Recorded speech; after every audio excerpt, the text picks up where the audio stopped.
يا هلا يا هلا يا هلا يا هلا يا هلا يا هلا يا هلا يا هلا يا هلا يا هلا يا هلا حن قلبي على جمعة الخير هلا حن قلبي على جمعة الخير هلا يا هلا ويا هلا ويا هلا ويا هلا يا هلا ويا هلا ويا Bismillah ar-Rahman ar-Rahim. Assalamu alaikum. Welcome to the program. It's Let's Talk with me, Julie Alli, on this Saturday morning. And a beautiful Saturday it is. Thank you for joining us.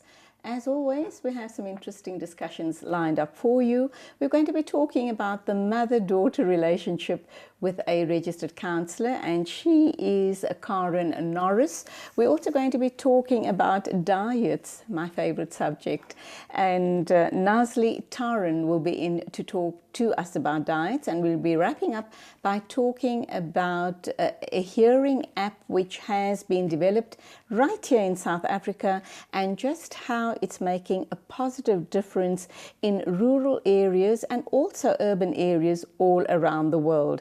And as always, we do hope you'll keep us company right up until 10 o'clock. And you do know the drill. If you call in and become a part of the conversation, you stand in line to win a sweet hamper from Broadway Sweets or a hair care hamper from Amka. So we're waiting to hear from you. And my other favorite subject is the mother-daughter relationship. Sadly for me, my mom has passed away many years ago, but as I was growing up, I had a wonderful relationship with her. That's not to say that we didn't have our differences. We had plenty of those, but she was a very, very special person in my life. And that's the relationship we're going to be talking about this morning. And I have no doubt in my mind that it's something that's very close to your heart as well. So let's welcome the lovely Karen Norris, the counsellor, to talk to us about the mother-daughter relationship. And we're going to be talking about conflicts and also the nicer part of the relationship, the love and the laughter.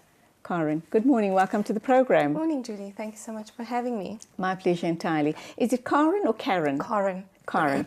Karen, you're a registered counsellor, and today we're going to be talking about the mother-daughter relationship. And we're going to be starting with the kind of harder stuff first, and that's the conflict side. Now, what would you say is the common age group when this starts playing out, conflict between mom and daughter? So yes, from normally the latency age is 6 to 12 years old, and that's the age when a daughter really looks up to her mom, and her mom is a role model, and she has this belief. I want to grow up just to be like mommy. That's correct. Mom is who I want to be. From 12 onwards, which is their adolescent age, is where the conflict really starts, because that's the age where young girls are starting to find themselves, they're starting to find the identity, they're starting to have that, my mom doesn't know me, she'll never understand me, and I need to find the world on my own. And that is really the age where the conflict arises. Do you have situations where the daughter actually outgrows that phase?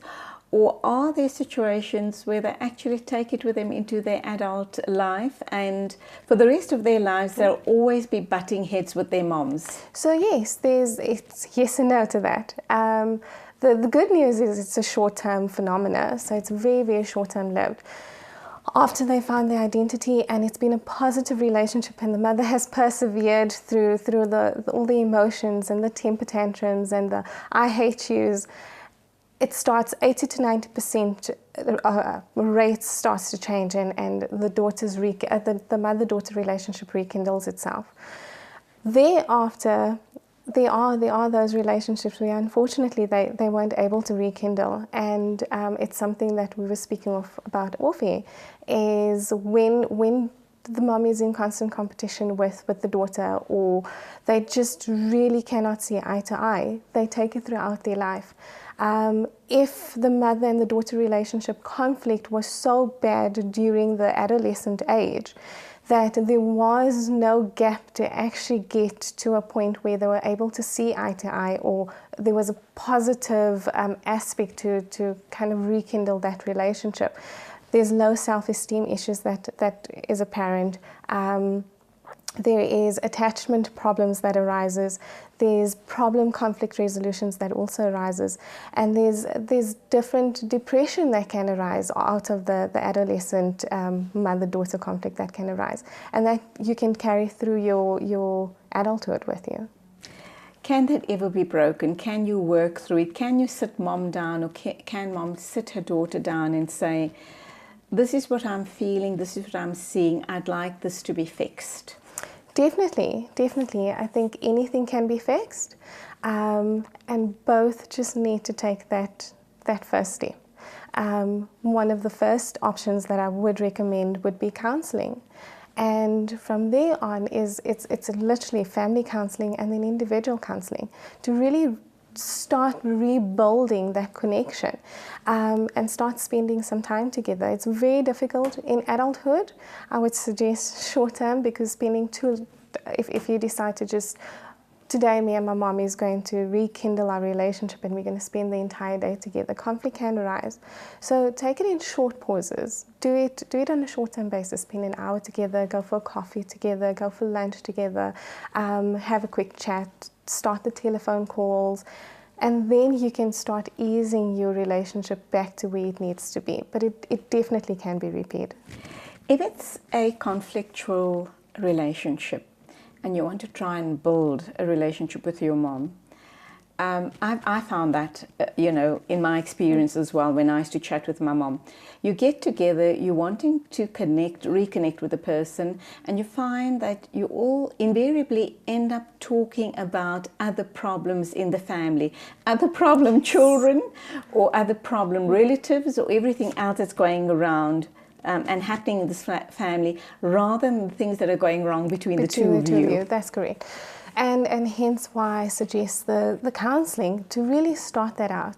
What I normally tell my clients is the first step, if it's the daughter that's coming to me and she says she really has a problem with her mum and we've identified that to be the source of the problem, I normally advise to take that first step, be honest, be open, and be brave.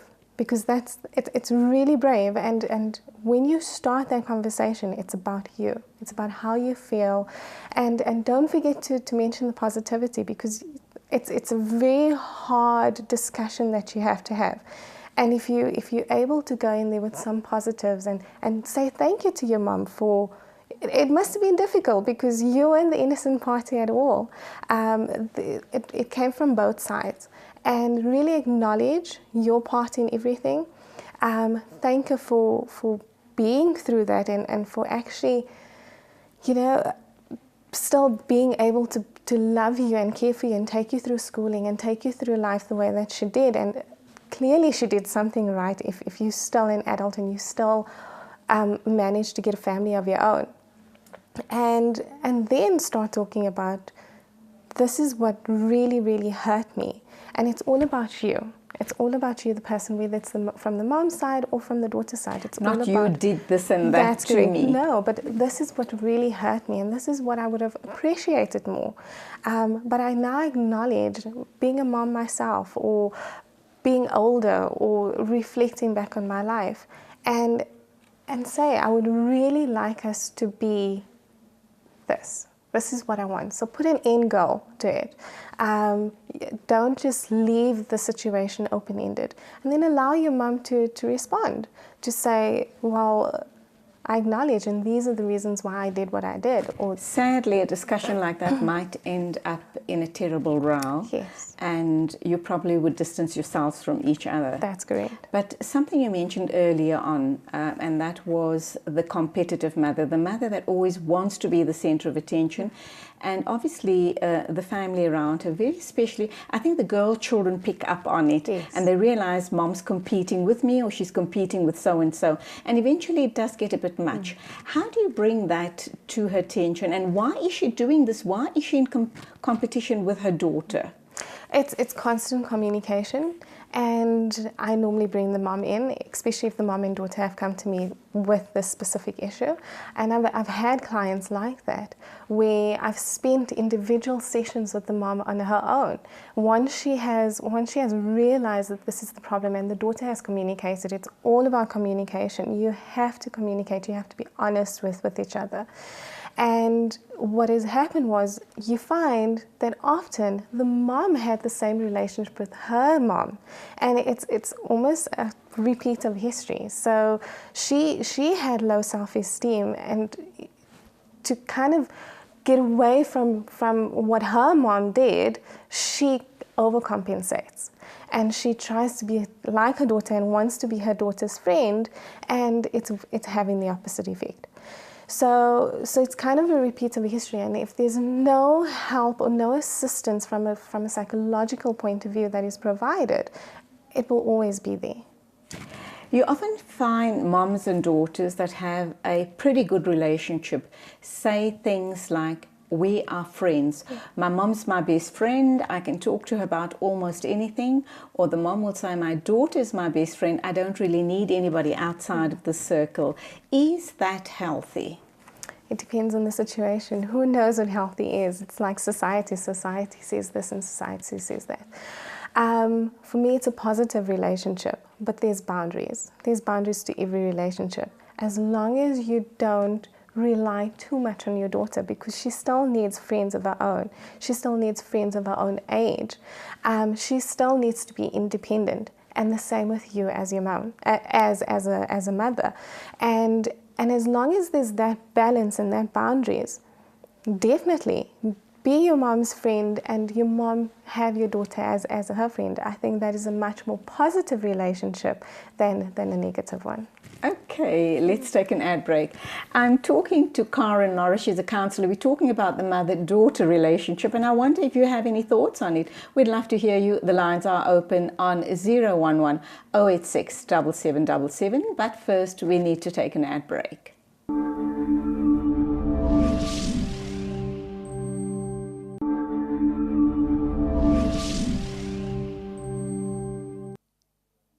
And we're discussing a hot topic. We're talking about the mother-daughter conflict relationship, or relationship that has lots of conflict. But we're also going to try and focus on the positive side. And if you have any thoughts on the subject matter, we'd love to hear from you. My guest is Karen Norris. She's a counsellor, and we're talking the mother-daughter relationship. Now, Karen, back to you. What about when we press each other's buttons, and we know that we're doing it, and we know which buttons to press? How do we get around that? So my best advice to all moms is, especially in the adolescent age, your daughter is going through different emotions. She is experiencing life, she's experiencing herself, she's finding herself in the world, and she's finding her self-worth within this greater society that we live in. And what I always tell my moms is, sometimes you need to walk away. Sometimes you are the adult in the relationship, you are the mature person in the relationship, and you need to be that person. Walk away, give her the space that she needs, and when she's ready, she will come back to you. Always show her that you love her, and pick your fights.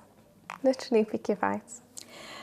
A very controlling mother would want to prescribe to the daughter exactly what needs to be done, when, how, what, etc. Yes. And the daughter's going to rebel against all of that. That's going to create lots of conflict, but let's hold that thought. Let's take our first call. Assalamu alaikum, welcome to the program. Good day, guys. Hello there, you're on air, please go ahead. Assalamu alaikum to our caller. Hello?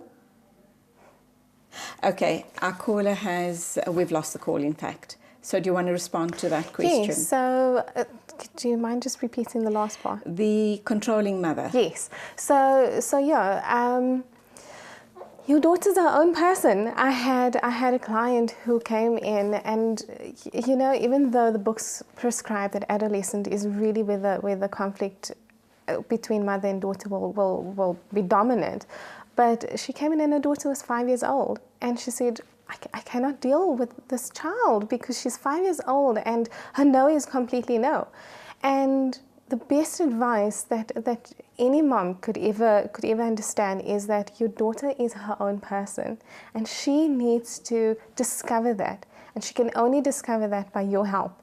And there's certain things that you can control as a mom, and there's certain things that you can't, because the more you control, the more you're going to push your daughter away, and the more conflict you're going to have in your relationship. What about the needy mom? The needy mom would also create a lot of additional burden in the lives of her daughter or daughters, or children for that matter. But let's look at this in relation to the mother-daughter relationship. What's that going to do to their relationship when she's needy all of the time, clingy and needy? You need to understand as a mom, you are changing roles. So you are changing roles. The mom is now becoming the child and the daughter's becoming an adult. And that can be dysfunctional for the daughter when she grows up, because she will miss a stage in her life where she needed to be a child and she needed to grow up very, very quickly. And she will in turn become that needy child in adulthood, where she will constantly seek that stage that she missed out on. And that's very dysfunctional if you think about it. What needs to be done there? What sort of boundaries do you set? When do you say to your mom, enough, there's just so much I can do and not anymore, without, sounding cold and cruel? So I can't. It's a I can't difficult repeat one. it. Yeah, and I can't repeat it enough. Is if you and your daughter have an open relationship and you communicate with each other, I think once again being brave and being honest is have that conversation with your mom and really tell her that we're all humans. And if someone comes to you and they say to you, "You're really hurting," or I really need to be a child, and I hope that you will understand that. I will always be here for you if you need me, but I need to be a child and I need you to be my mom. Something in that mom's mind will tick and roles will be reversed. And as a mom, and it goes back to your question earlier with regards to friendship and keeping your daughter so close and having her as your friend. No, it's not healthy. You need to have an outlet where you can offload, either with a psychologist or a registered counselor, or with your friends, or your husband, or, and have that adult. An adult needs to have adult relationships, and a child needs to have child relationships. And then there's the parent-child relationship that needs to, but each needs to have their boundaries and their balances. In terms of an adult daughter with her mother, what sort of boundaries need to be put in place there? The mom needs to realize that she's no longer a child. She's an adult, and she can make decisions for herself, especially when it comes to when she's a mom herself. And the mom needs to allow her to make her mistakes and still make her mistakes. And trying to now catch up to the past is not going to work. So learn how your relationship needs to foster from the current. Leaving out the past, it's focus on the present. And I think just supporting her in the decisions that she makes. If you want to advise, but acknowledge that she needs to take it, or say thank you for the advice, but I'm still going to do it my way, and being at peace with that. Let's go back to the teenage years. Those are the most difficult years, not only for girl children, but for boy children as well. How best can mom support her teenage daughter and lessen the conflict, and vice versa, obviously? So I would suggest mother-daughter traditions. Have mother-daughter traditions. Show her that you love her as much as possible, and tell her that you love her every single day. Help her into that independency world. Help her find herself, but in a manner that you're not overpowering her. She needs to find it. She needs to develop. Give her space. Don't take the "I hate yous" personally. We all did that. We were all at that stage. I wish you weren't my mom. Yes, we were all at that stage. And allow your daughter to discover herself. Always give her praise. Always allow her. Always compliment her. Always tell her, I'm so proud of you. And communicate. Constantly communicate. And once again, it's an emotional phase. It's all emotions. It's all volatile emotions, call it that she's currently, and the outburst is all volatile emotions. But allow it. Just walk away and know how to pick your battles. But also set the tone. So these are my rules. Because at the end of the day, she's still living in your household and you are still the parent. These are the rules, and this is how we will work together. But know what battles to pick and know what battles not to insist on. Let's assume you are grown up and married, have a life of your own. There are times when people feel that mom's interfering way too much in your life, and that can create conflict in your marriage.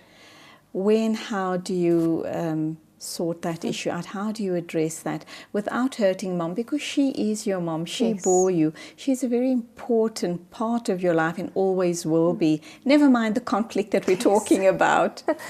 And it goes back to communication. Have a conversation with your mom saying, I appreciate your advice. I really do.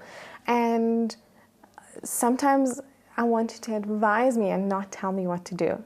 Because if you advise me, I will consider it, I will think about it, but be at peace that I will still make the decision. I'm married, you had an opportunity to be married and go through your life and make your decisions and find yourself, and I need to experience that for myself. But I always want you as my mom to always have that safety net.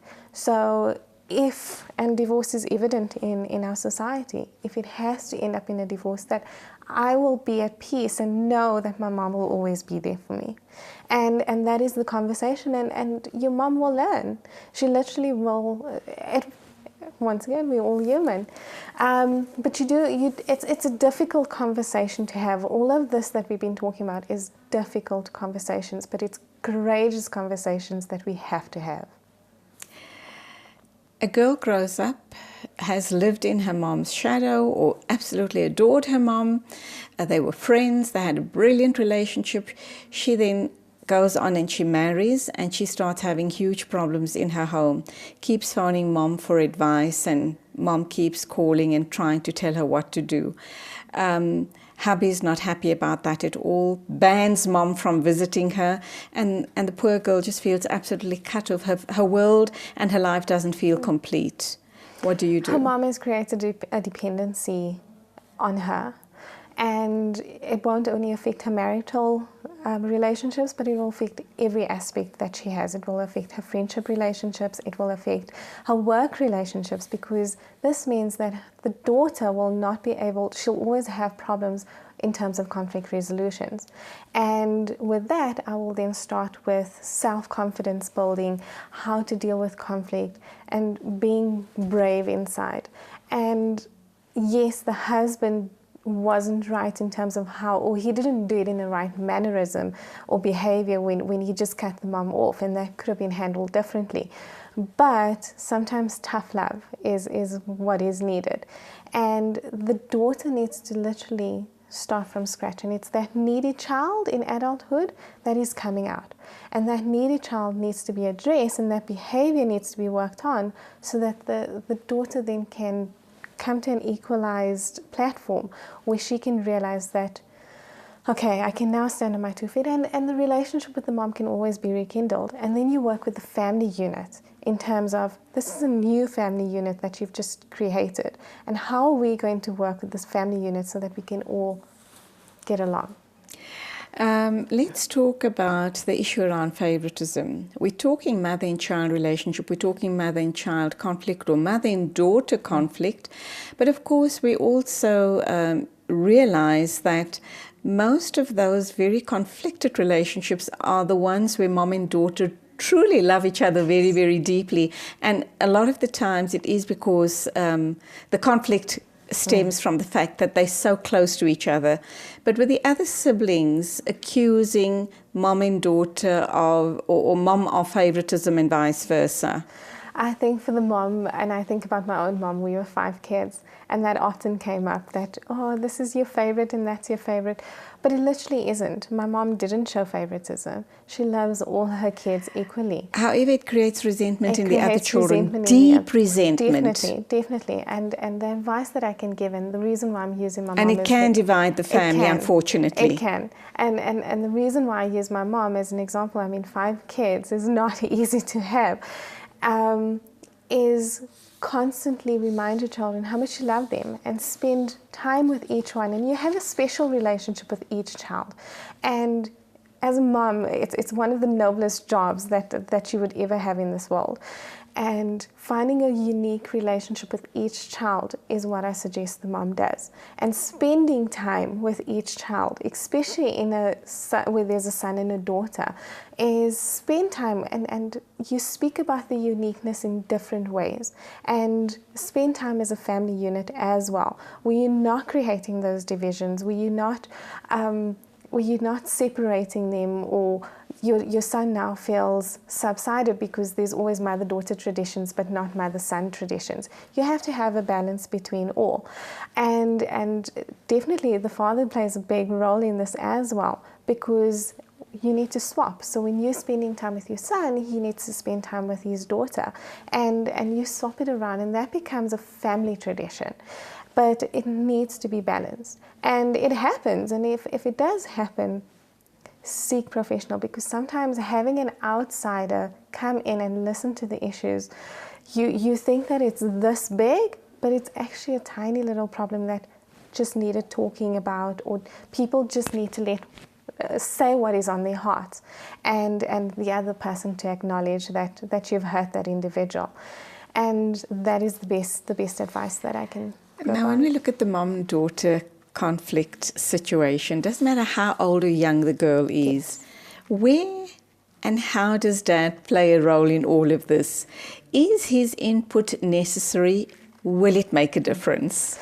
So there's a saying that there's a special relationship between dad and daughter, and it often happens that the dad gives into the daughter, and it causes different conflict between the mother and the dad, because now it's, you're not on my side, and I try and do this for her, and you going against what I've said, and that starts playing out. So there's 2 different types of conflict that now arises. There's lots of dramas, because when the drama between mom and daughter has played out, mom and dad are having their own drama about the very situation that mom and daughter had. That is correct. That is correct. And as a couple, you are one, and sometimes you need to stand together, and sometimes the dad needs to be honest and tell the mom, this is why, these are the reasons why I agreed with her. Because sometimes the mom, women, and it's just the way that we were made, and it's beautiful, but it's also our biggest enemy, is we love too hard and we love too much, and we want everything to be perfect, especially when it comes to our families. And sometimes the dad can be that objective person who says, but you are being a bit unreasonable, and she needs to find herself, and you're being too much, and you need to step out of it a bit. And that's the reason why I agreed with her. But be honest from the onset and avoid that second conflict, and I think you'll have a better relationship throughout. I think you've said something very classic there, and it is, women love too much. Yes. We love too much, and we love too deeply, and more so with our children. Yes. And that does create a huge problem, does it not? It does. It definitely does. And it goes back to, when do we let go? And boundaries. And boundaries. And that is the most important thing, is when do we let go as moms? Because we were taught to be nurturers. We weren't even taught, it's innate. We were born to be nurturers. We give birth and we take care of this baby, and we help them crawl, and we protect them and we guide them, and nothing can happen to them. And all of a sudden, one day you wake up and your daughter's telling you, I hate you, I want nothing to do with you. And your world falls apart. But it literally doesn't. It doesn't fall apart. You are going into a beautiful phase of a new development with your daughter, and rather choose to walk with her than walk against her. Or away from her. or away from her. And that's where we leave it. Your message to all moms and daughters watching us this morning, what would it be? It will get better, and it definitely will. It's short-lived. It's a beautiful time to really, if you are able to persevere as a mother through that adolescent stage, you will create a beautiful relationship in the adulthood with your daughter. Thank you. So just persevere. Persevere. Love unconditionally. Go for counselling. Love unconditionally, Love but know that you unconditionally. need to put your boundaries in place. That's correct. That's Karen correct. Norris, thank you indeed for being with us. Fascinating. We could go on talking for forever. hours, but we have run out of time. Thanks so much, Julie. Thanks really much for having me. My pleasure entirely. To all the mums and daughters out there, we've just kind of scratched the surface. Lots more to talk on the subject. And I think the next time we try and talk about relationships, we need to talk about the mother-in-law, daughter-in-law dynamic. And we do hope to bring that one to you sometime soon. Time for us to pay the rent once again, but do stay with us. And remember, lines are open.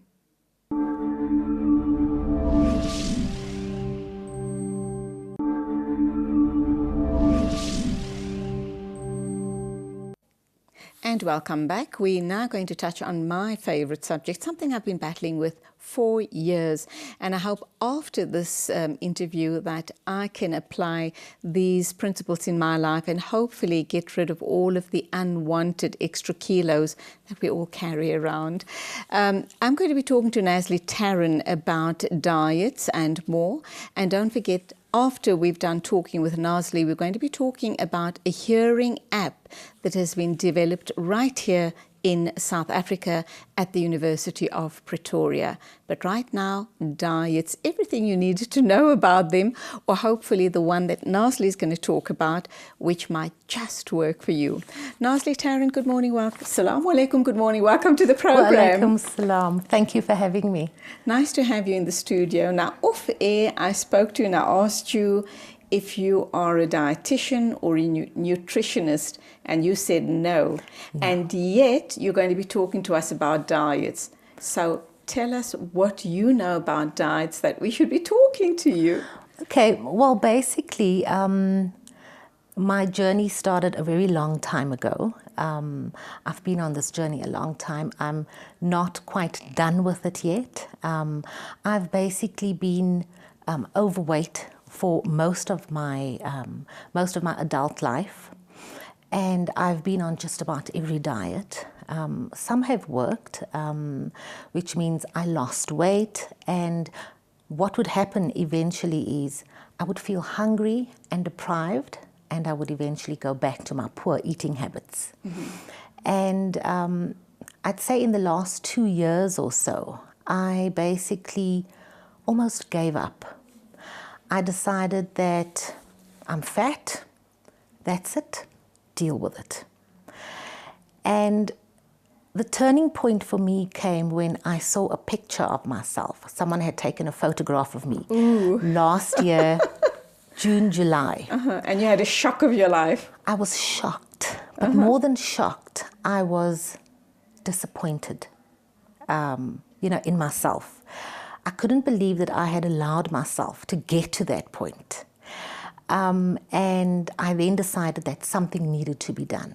Okay, let me ask you this question. You said that you battled, this whole weight gain. Yes. You've been on this pendulum for most of your adult life. Are you suggesting that, when you were a teenager or a child, you were thin, you had no issues with weight? No, I wouldn't say I was thin. I always believed that I was overweight. Even though when I look at pictures of me as a teenager, I was not that overweight, but I always felt overweight. So no, I was never a thin child, thin as in skinny. You were a healthy, cuddly child. But in my teenage years, I was not a fat child. I was not a fat teen, even though I felt fat. And so, I also dressed that way as well, because, I felt I couldn't wear the latest fashions, etc., because, I always felt overweight. Yet when I look at pictures now, I think, hey, I didn't have anything to worry about then. But yes, so most of my adult life I've been overweight. And last year when I saw this picture that had been taken of myself in June, July. I was shocked, very disappointed, and I decided something needed to be done, and I started doing some research. And, you know, I was so desperate that I even started researching something as drastic as bariatric surgery, which is really drastic. Which we are going to cover sometime in the future on this show. Okay, and fortunately, as part of my research, I came across LCHF, which is low carb, high fat, or low carb, healthy fat, as I like to call it.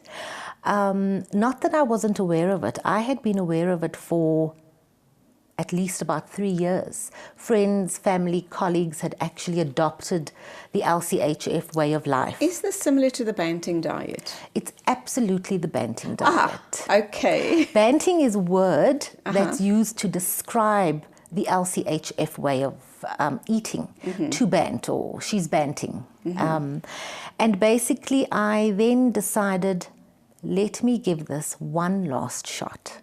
And I started my journey on the 9th of August last year, which is very appropriate since it was Women's Day. Absolutely. And Julie, within the first 2 weeks, aside from the weight loss that I experienced, one morning I woke up and, went to the bathroom as we do in the mornings. And on my way there, I felt something was different. And I realized that my ankles and my joints were not sore. Wow. They were not stiff any longer. Because, I used to kind of hobble to the bathroom in the morning because I felt so stiff, particularly my ankles. And I realized that, I was walking up straight, I wasn't limping, I felt amazing. And that's when I realized, yes, I did start this journey for weight loss, but I realized that it had started impacting so positively on my health. And it became effortless after some time. Initially, I speak to people who, are on yo-yo diets, and they change from diet to diet to diet, and, their life is just this one big cycle of diets. And what often comes up is they say to me that when we start a diet, we are hungrier than ever before. We're in starvation mode. We just feel hungry, and we obsess about food all of the time. Do you have the same problem with this diet? Absolutely not. And, if you look at it, LCHF is not a diet for weight loss as such. It's a way of eating. So you shouldn't think of it as, I'm going to bant because I want to diet. You need to actually change your mindset. And you need to think of it as a way of eating. Now, in terms of hunger, that is one of the amazing things about LCHF. And like I said to you earlier, I had been on a number of diets before. And every time I would fall off the wagon because I'd feel hungry and I'd feel deprived. What happens with low-carb healthy fat is that it resets your apostat. And apostat is the part of the brain that is responsible for automatically calculating the calories that our body needs. So it controls hunger. And what happens is when you're overweight, it usually means that your apostat is no longer functioning. And what this does is that it actually resets your apostat. And so you find that your cravings are completely eliminated. I used to go from wanting something sweet to having it, and then wanting something salty and having it, and then wanting something sweet. And wanting more and more and more all the time. Yes. So, I gave into my cravings all the time, and I had cravings all of the time. And what's happened with this new way of eating is my hunger has basically been stabilized. I don't really get that hungry. My cravings have been eliminated.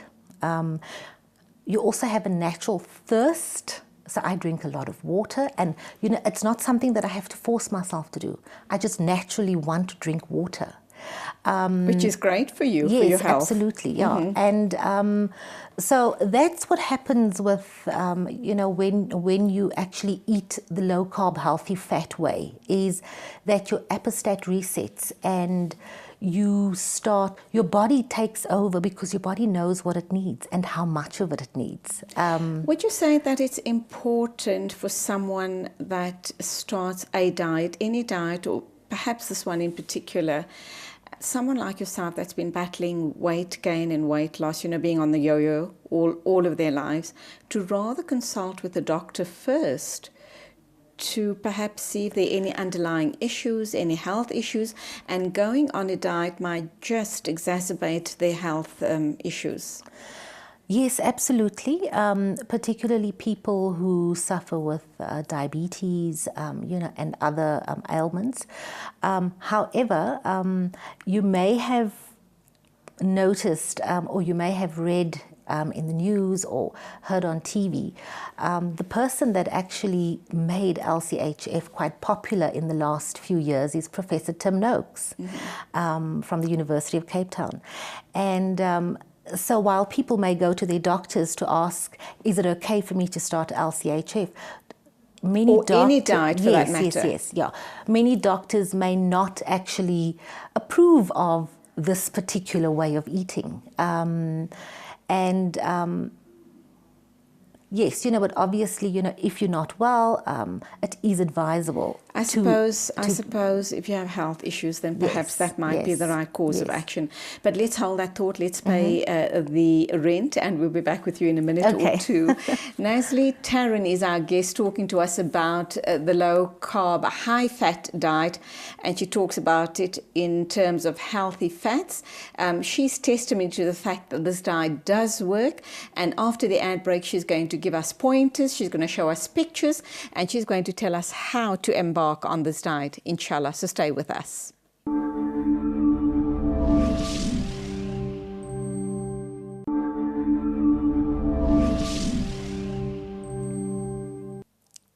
We're talking to Nazli Tarrant. She's talking to us about the low-carb, high-fat diet. And if you have any questions for her, please call in on the open line. She'll be happy to answer those for you. Nazli, back to you. Now, did you have any help in starting out? You talk about the Banting diet. Did you subscribe to the diet? I know you can go to the website. And I also know that you have what is called diet coaches. Did you go that route? No, I didn't. What I did do is, as part of my research, I actually did come across Professor Tim Noakes' website and support group, which is Real Meal Revolution. And there's an online forum there as well. And what it does too is it provides you with lists that you can eat from. There's a green list, an orange list, a red list. And in fact, what I've done recently, because there are so many people that have asked me to assist them, I've started a Facebook page, a community support page, where people can also just, sign up to, and, I'll provide the lists, etc., and, just kind of online support so that we can create a community of banters, really.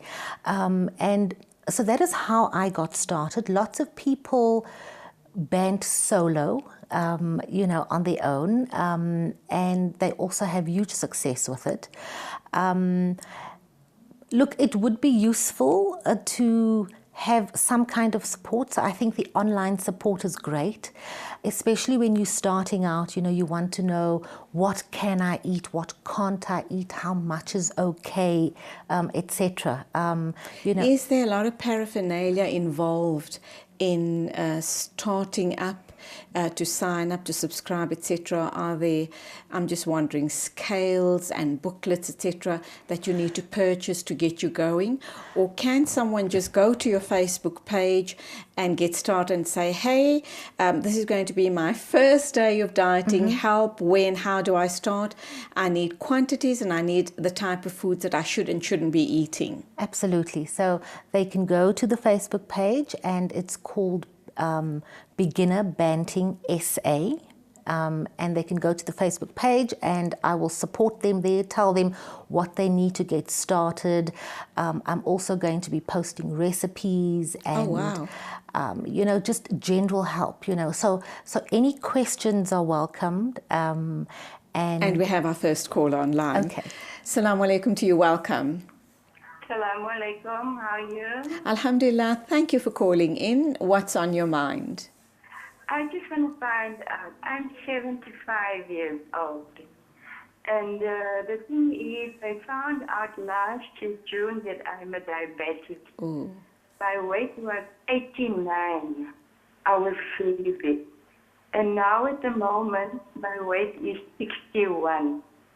And I keep on gradually going down. I don't feel hungry. I don't feel, if I eat a saucer full of food, and that's enough. And I drink a lot of water and things. And the thing is, the only thing I do is I think it's your proper eating. But the doctor says fine because I am so healthy for 75 years old. And I'm really so shukr for putting this program on the TV. Okay, Jazakallah. Thank you. Thank you for your positive thoughts. Thank you very much. That's very encouraging. Assalamu alaikum to you. That's wonderful, isn't it? Absolutely. Her doctor's pleased with her. She's a diabetic. She's losing weight. She's feeling good. That's marvelous. Absolutely. And just talking about diabetics, I actually know people, and I'm on a forum with people who have been able to reverse diabetes type 2. Wow.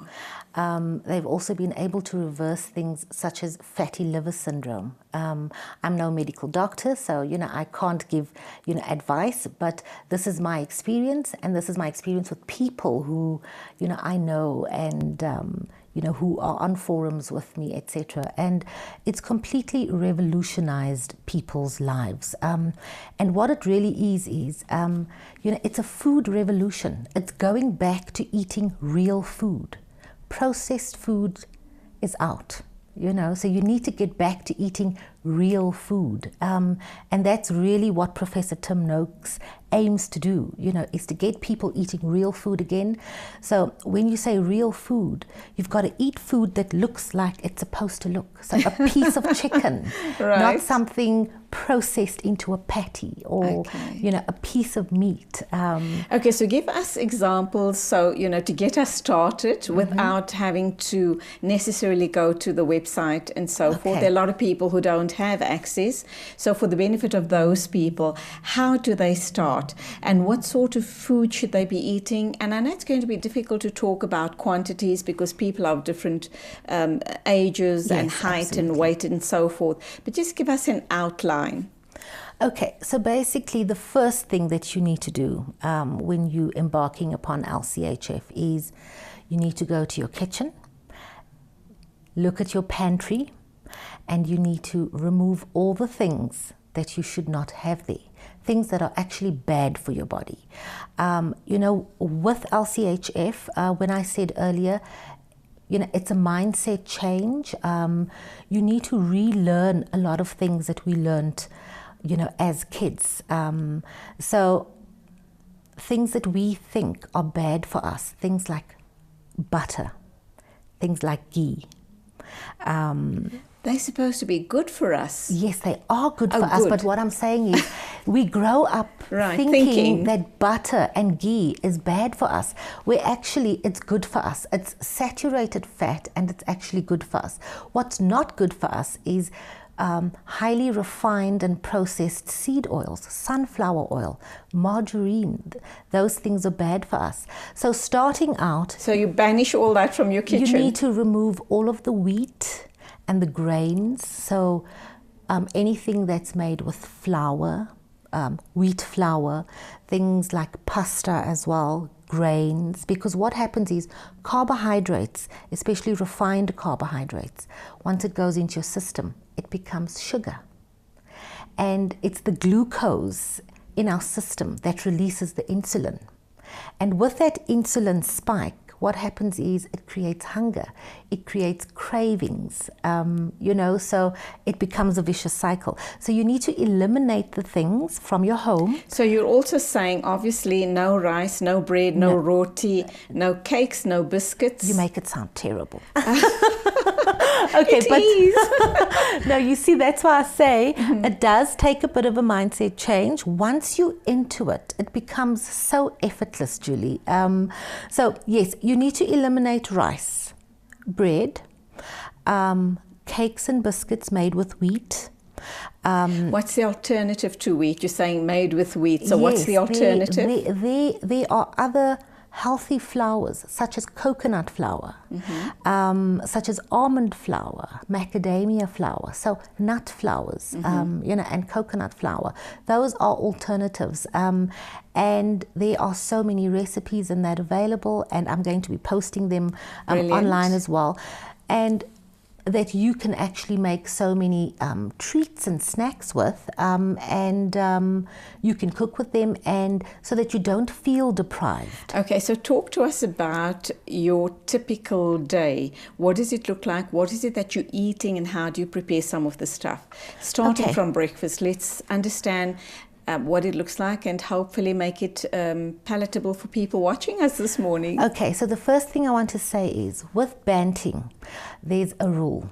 It says, eat only when hungry and stop when full, which means that you don't need to be governed by the 3 meals a day or even 6 small meals a day, because we're all conditioned to breakfast, lunch and supper. With Banting and LCHF, you eat only when you're hungry. So if that means that you are not hungry in the morning when you wake up, don't eat.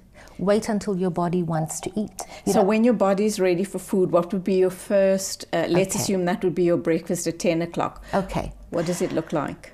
Usually eggs is a very good way to start your day, and you can have any number of eggs. There's no limit, as opposed to other diets, which stipulates that you need to have a certain amount of eggs.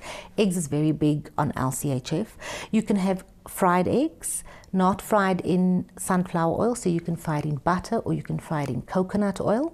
Or ghee. So you can have fried eggs, you can have a piece of fried tomato with it, you can have fried maybe macon or pastrami, or you can have a full breakfast. But no processed meats?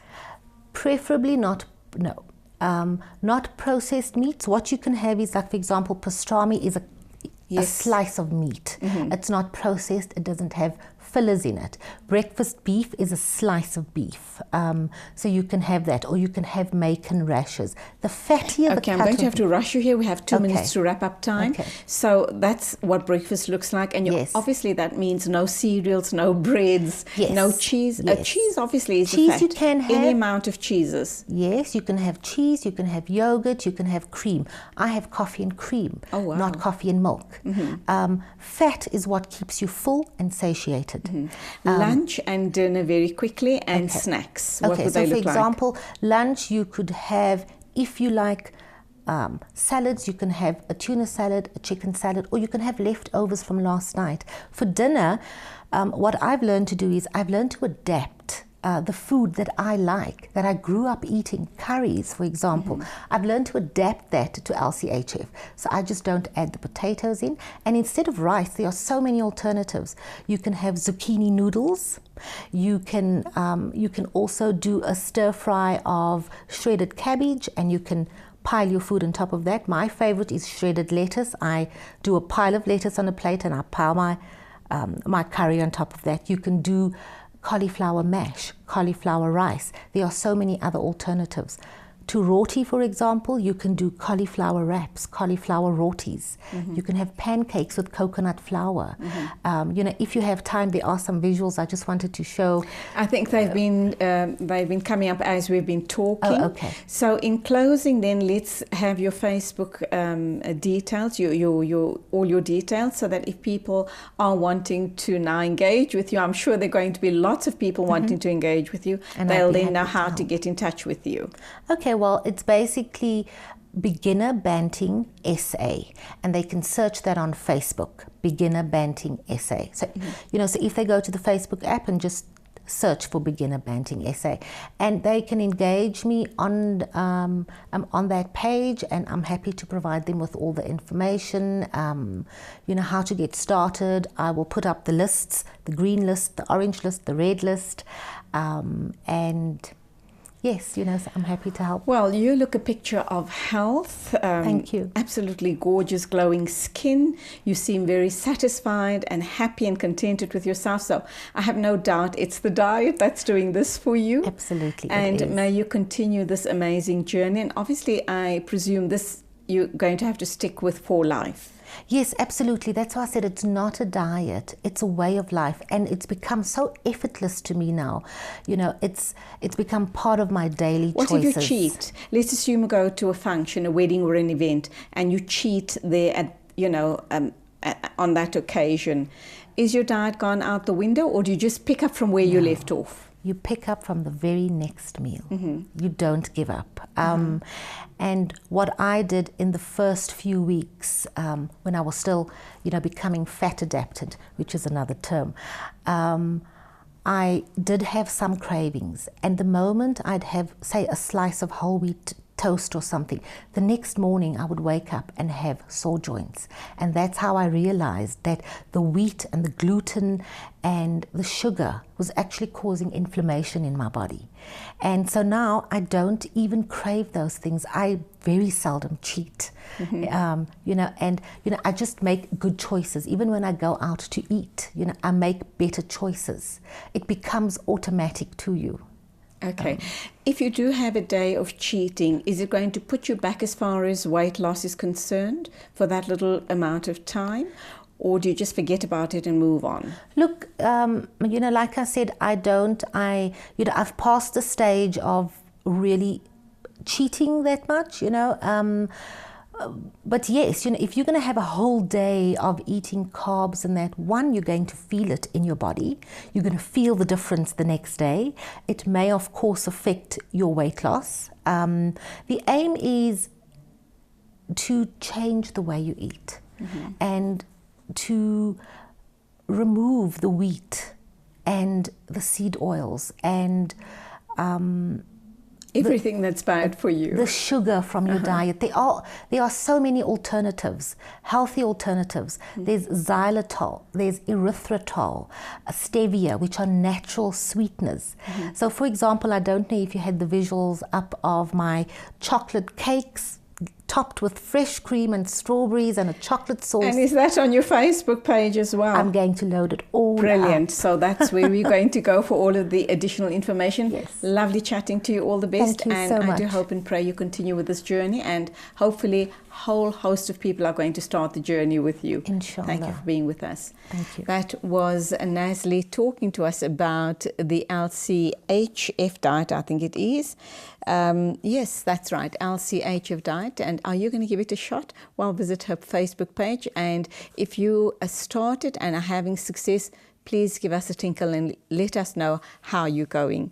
And next on the show, we're going to be talking about a new hearing application that has been developed right here in South Africa, and we're going to talk more about it in a short while. But right now, let's take some news from the marketplace.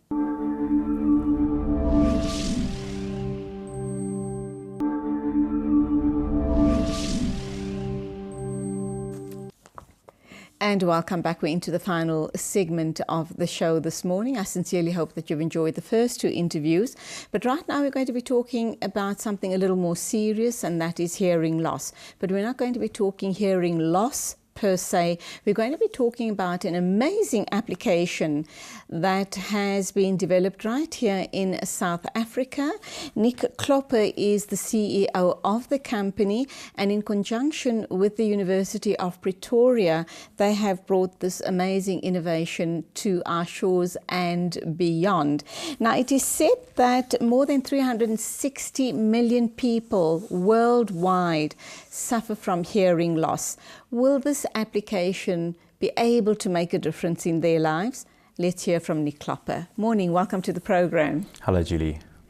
Nice to have you here, Nick. Now, I understand you are the CEO of the company involved in this development. Tell us about it. What's the name of the company and how did this all start? Yes, so our company's name is Your X Group. Our company started from commercializing IP from the University of Pretoria, which was developed by our founders, Professor David Swanepoel. He's a professor of audiology at the University of Pretoria, and his co-inventor, Dr. Herman Mayberg, at the Electronic and Engineering Department, also at the University of Pretoria.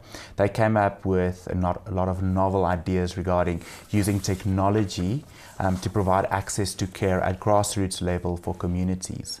And one of the applications, or one of the solutions that they've done a lot of extensive research on, was the HearZ application. And we have then taken all the research and IP and knowledge and transferred that into a privatized company called HearX Group, and we've started in January 2016 last year. And how's it going? It's going absolutely fantastic. We have 3 products currently in market, one being the National Hearing Test of South Africa called HearZA, and 2 additional products called HearScreen, which is early childhood development screening, as well as for older ages as well, different screening methodologies being used, and HearTest, which is a test specifically for industry and occupational health. Okay, this doesn't mean that we're putting audiologists out of business. No, not at all. Not at all. So just elaborate. Yeah, so the idea with our technology is to assist access to care where there's no care. And there's research that shows that in most African countries, less than 1 audiologist is present per million people. Ooh. So what we've done is we've said, how is it possible to use these smart computers that we have in our pocket called smartphones to leverage this technology and put hearing tests on these technologies to provide access where there's less. And what we've done as well is we've partnered with associations in South Africa, but also globally, to then refer people that's identified with these problems to the right services or hearing healthcare providers in their areas, so that they still get to see the specialists, but to have the access as widespread as possible. What has the World Health Organization said about this development? Yeah, so it's very interesting. Firstly, the WHO has estimated, like you've said, that 360 million people worldwide have hearing loss. That's about 5.3% of the world's population. And if you take in milder hearing losses into account, 1 in 7 people suffer from hearing loss. That's more than 1 billion people. Sure. So they're very supportive of new technologies to bring access to care. What they've done is every year on the 3rd of March, and if you think about 3, think about how a 3 looks like an ear. So if you turn the 3 around, it looks like 2 ears. And every year on the 3rd of March, it's World Hearing Day. It's a day in which we try to promote hearing health awareness. And last year on the 3rd of March is when our global or national South African test was launched. And this is an initiative by the WHO to promote hearing health awareness. And the uptake in the rest of Africa, and I should imagine in third world countries, should be amazing, because it's a sorely needed service, I should imagine. That is correct. So our HearZ application is specifically localized, and we're working with local audiologists and the local associations, and we've launched it locally. But the need in other African territories is definitely very widespread. And our other solutions, HearScreen and HearTest, specifically tailor for those access to care industries, whereas the HearZ application is more focused to the confines of South Africa, so we only do the referrals locally in South Africa. Mm-hmm. So what's the next step? You work in the rural areas, you test the people, you realize that there is a problem here, they get referred on, and you've indicated that obviously there's about thousands or millions of people, possibly to one audiologist or specialist. What are the chances of them ever being seen to? They may kind of slip through the cracks. That is correct. So, I mean, there's millions of people being undiagnosed worldwide, not just in South Africa. I think it's worse in developing countries just because of the lack of access to care. And that's why we try to utilize technology these days to get to more people, to get to the masses. And our HearScreen product, which our company developed, was the world's first low-cost hearing test, which can be operated by untrained personnel. So we've allowed people like community workers, nurses at tertiary clinics, which have very limited skills in regarding to audiology, to conduct a full hearing test on the ground and then refer from there to necessary tertiary hospitals where there is ENTs and audiologists for follow-up care. Wonderful. Now talk to us about the Topsy Foundation and why they're so excited about this application. Yes, so we've partnered with numerous NGOs locally in South Africa which provide services to children, and we know from research that the early identification of hearing loss is very, very important. Now, and specifically for educational successes. Now we know if our kids can't hear, they can't learn. So, and this is something specifically where Topsy Foundation has been very active in the community with, is to set up ECD facilities, so early childhood development facilities, where they do a lot of upliftment work in communities. And we've now introduced with them our Hear Screen solution, which their community members, nurses and teachers can use to conduct screening on the children to identify the hearing loss early on and to get the necessary help, so that should they need to see someone, they can do that, but also so we can get the proper intervention for educational success through the rest of their Is this going to career. become compulsory in schools throughout South Africa? It should, in fact. Yes. In 2012, the National Department of Health and the Education Department initialized the integrated school health policy, and Professor Swanepoel, our founder, was part of that process of initiating this in South Africa, which stipulates that each individual child in South Africa should have their hearing tested at least 3 times during their school career. Mm-hmm.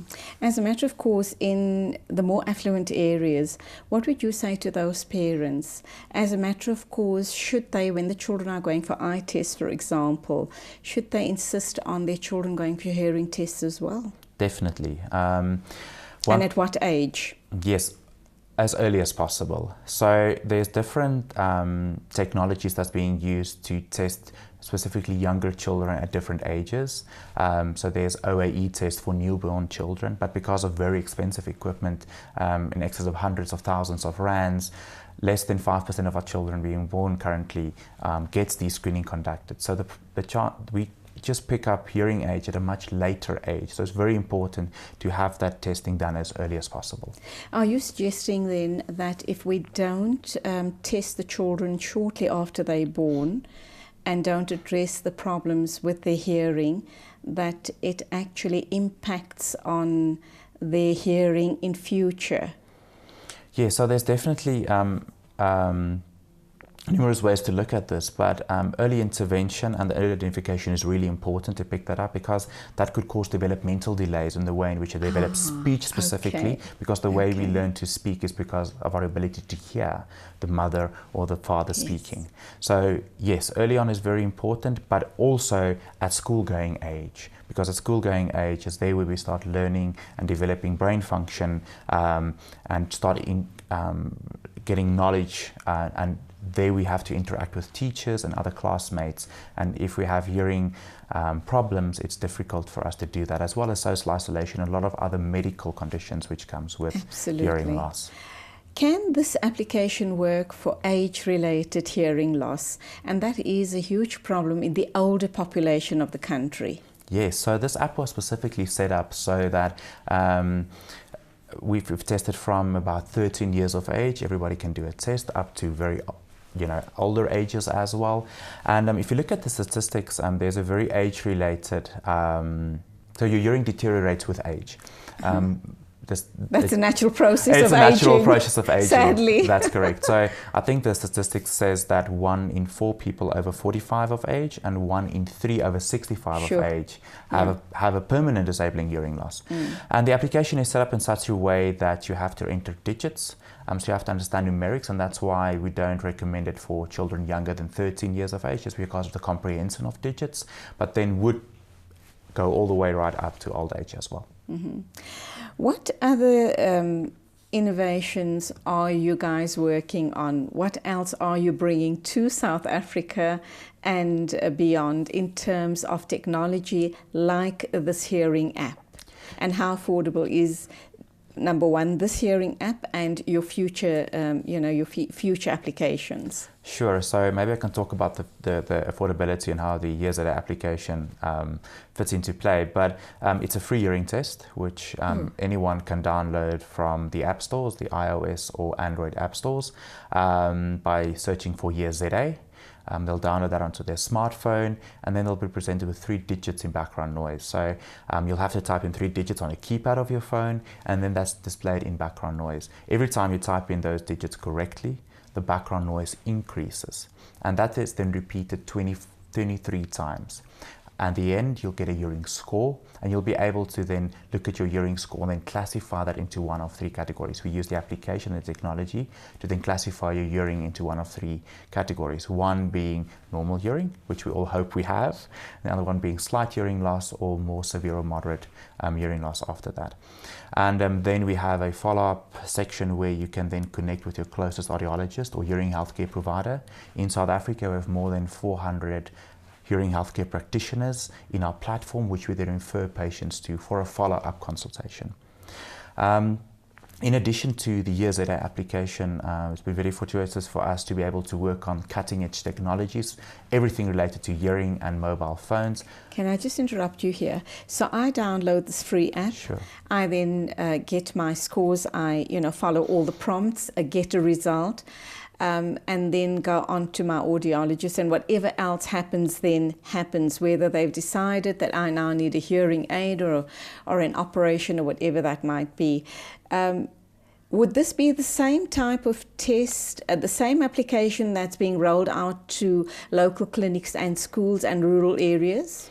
They differ quite significantly. So the test that audiologists are used to conducting as a kind of a gold standard test is called pure tone audiometry, and that is where a specific tone is presented at individualized frequencies and at different intensities as well. So you have a 1 kilohertz tone at a certain intensity being presented, and then the patient have to respond if they've heard it, and then the intensity gets increased up to they've heard it, and that then gives a hearing profile. So that's the typical testing that's conducted normally at clinic level or at audiologist level. So the Years Data test differs, and the reason for the Years Data test that differs is because our test does not rely on customized hardware. So our test is a ratio test, which allows you to use your own headphones which came with your smartphone and which you procured, and use your smartphone technology to conduct this test, because it's the ratio difference between the digits presented in the background noise and the background noise, and that's called the signal to noise ratio. And this is started off in the Netherlands by Professor Kas as a landline test, that people could phone in and conduct this test from a landline. But as we know that less than 10% of South Africans has access to a landline, that's why we developed the smartphone application for you to download into your smartphone and then conduct this with your own headphones. Now, you're offering this free of charge to the general public, obviously. Is that cost effective for you as a company? Does it make business sense? Yes, so I mean, our vision as a company is to increase hearing access, not just in South Africa, but globally as well. And how we structured it, each South African, when they download the test onto their smartphone, will get 3 free test credits. And we've involved 4 major sponsors in South Africa, which have sponsored these tests on behalf of South Africans. So now, because of these sponsors, it's possible for South Africans to take this test for free. So the barrier to entry is as low as possible, so nothing hindering people from downloading the application. That's brilliant. It's wonderful to have this free application to test your hearing, etc. But let's go back to the poor rural areas. Let's assume that 10% have tested. They now need to go on to an audiologist, and they may need hearing aids or whatever the case may be.